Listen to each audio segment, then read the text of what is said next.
Hello friends, welcome to the School of Sports, and in this video we'll talk about UFC Rules, Ultimate Fighting Championship. It's an organization that conducts mixed martial art event in a cage where two people fight and they can use any martial art technique that exists in the world. There are many organizations that organizes mixed martial arts. They are known as promotions. The top one is UFC from America. The second is Bellator MMA from America. There's an organization from Russia, Fight Nights from Russia, One Championship from Singapore, and Ryzen from Japan. And there are many other organizations that conducts mixed martial arts. Today we are going to talk about UFC Ultimate Fighting Championship. It's a fight between two people in a cage. Since the shape of the cage is octagon, the cage is known as octagon. The equipments needed are gloves, not the boxing gloves. It's a separate gloves. These gloves allow you to do many martial art techniques where you require fingers, whereas boxing glove will not allow you to do it. You need a mouth guard to protect your teeth and groin protector. You know why. Mixed martial art is a fight between two persons in a cage. They touch the gloves and there they go. You can punch in the face, you can punch anywhere on the body, you can rotate and throw a punch, you can do a Superman punch where you can just jump in the air and knock the other person out. You can also block yourself. You can block yourself from punches, or you can dodge yourself. You can kick anywhere on the face, flying kick. You can use any leg to kick anywhere. You can rotate and throw a kick. You can also use your knees. You can provide damage by knee. You can do a flying kick and knock the other person out. So everything is allowed. You can also wrestle, take the other person, lift them up, throw them on the ground. The benefit of doing this is you can get on top of that person and then you can just punch them. You can also use your elbows like this to do a damage, and then when you are in a good position you can take their hand, leg, any limb, and you can break them. But before you break, if they submit, then you win. Out of all these things, my favorite is the Superman punch that can knock out the opponent. Fighting happens in a 5-minute round. One round consists of 5 minutes, and there are 3 judges who would score the players separately. They decide the winner and they give 10 points to the winner of that round and 9 to the loser. If winner has dominated, then they would give 10 points and 8 to the loser. If winner has destroyed the opponent, then they would give 7 points to the loser. Sometimes they would give 10-10, but it's very rare. And the criteria for scoring is striking, grappling, aggression, defense, and cage control. Score for first round, then there's a break of 1 minute, and then they fight again for 5 minutes. Then there's a break of 1 minute, and then they fight again. They do this for 5 rounds. That is 25 minutes of fight, just 4 minutes of break. This requires immense skills, stamina, endurance, mental toughness, everything. And at the end of these 5 scores, you aggregate the score of the judges and decide the winner. Here's a sample: 5 rounds, 3 judges, player A and B. All 3 judges think player A won the round 1, 2, and 5, so they give 10-9. They think third and fourth round was won by B, so they give 10 to B and 9 to A. If you sum the score, it becomes 48-47 for A and B. All judges have scored the same score. In this case, you would say that it's a winner by unanimous decision because all the judges think A won. There are cases when the judges don't agree, so maybe judge 1 and 2 think A won, but 3 thinks B won. In that case, the decision is a split decision. So winner is decided by split decision and winner is A. This is when they fight for all 5 rounds, and at the end of the 5 rounds, they look at the score and decide winner by decision, either unanimous or split. But there are other ways in which a person can win the fight. The most popular or the fun to watch is knockout, where a player knocks the other person out, other person becomes unconscious, and fight stops at that point of time. So even if you were losing the 4 first rounds and there are 10 seconds remaining and you knocked out the other person, then you won. You are the champion. So it doesn't matter how have you been performing whole fight. It can change any moment. You can knock out and win the contest.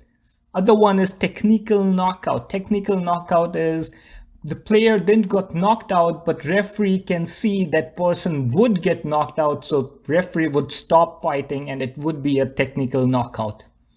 Submission or tap out is when a player is in a tough position, he thinks his limb would break, then he would tap it out. He would press his hand against any body part, referee would know, and it would be a tap out or a submission. Once they do the tap out, the fight stops. If they don't do tap out, then they run into a risk. They can break their bones, so they tap out. Another ways are forfeit, no contest, disqualification. Forfeit is when a player says, I won't fight before a fight starts. That's a forfeit. To understand no contest and disqualification, we need to understand the no-nos of MMA. In MMA, these are the things you cannot do. You cannot attack on the groins, you cannot attack at the spine or back of the head, you cannot do headbutting, hair pulling, biting. If you do any of these, referee would give you first warning, second warning, and if you do third time, then you would be disqualified. A no contest is when these things happen unintentionally, so player might do any of those unintentionally and the other player is not able to fight, then it's a no contest. If a player does it intentionally and other person got hurt, then it's a disqualification. You can use any martial art techniques in UFC. You need a technique to fight when you're standing up, and you can use boxing, kickboxing, Muay Thai, Taekwondo, karate, and many other that exist. And you also need to have a ground techniques, Brazilian Jiu-Jitsu, Judo Wrestling. When you are on the ground, what would you do? You need some technique to handle those situations. And to go from standing position to the ground position, you need to know some clinching techniques, which can be Judo Wrestling.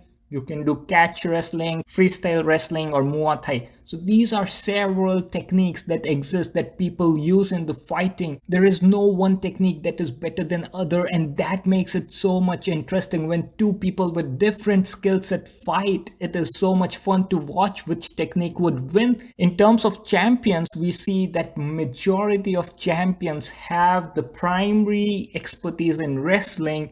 They also knew other techniques as well. It's not that you only need to know one, but the primary, the most skilled fighting style of that person is wrestling. The most of the winners are primary wrestlers, then jiu-jitsu, boxing, kickboxing. In terms of two players, if one is 5 feet 3 inch, other is 6 foot 1 inch, small guy, big guy, no matter what skill the small guy knows, he won't be able to win against the big guy. The big guy is so big, he's gonna just smash the small guy. So to prevent this, UFC has a weight category. There are different weight categories ranging from 125 pounds to 265 pounds or 52 kg to 120 kg.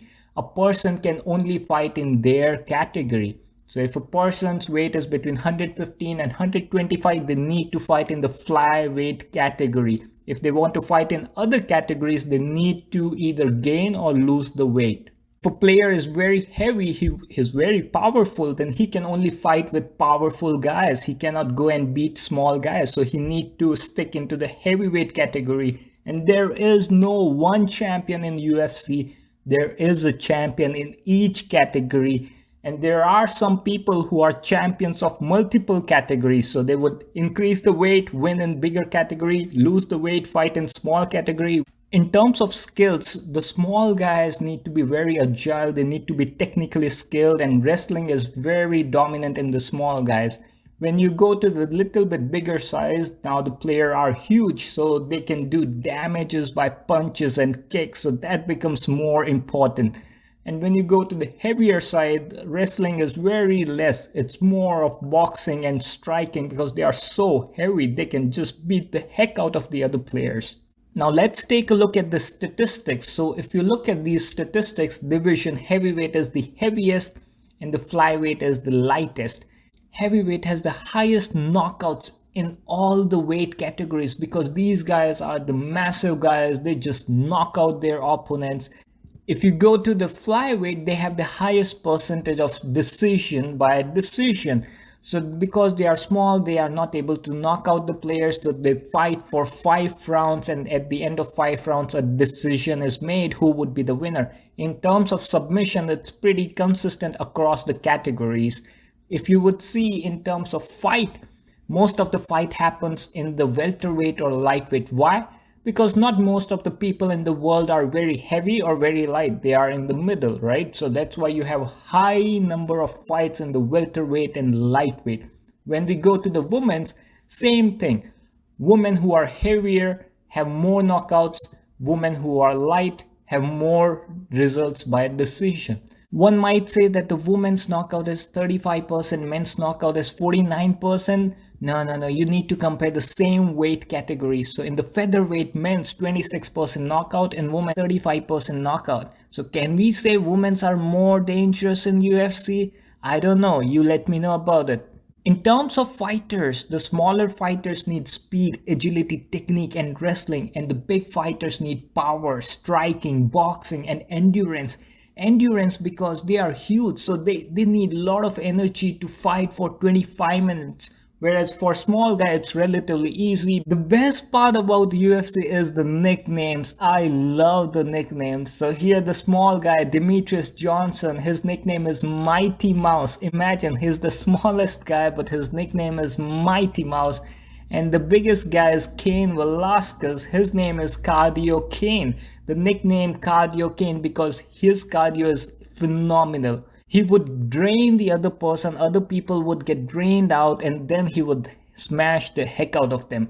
You cannot talk about UFC without talking about the Conor McGregor. He is the notorious. He has taken UFC to a whole different level. So check out him. UFC is a place where fighters from the world fight using various martial art techniques, and the best among the best wins the UFC title. So it is so much fun to watch it. Do like this video if you liked it, subscribe to get to know about other sports, and share with 3 best friends. Do share with your 3 best friends so that they know they are your best friend, and share UFC, enjoy UFC. Thank you so much for watching this.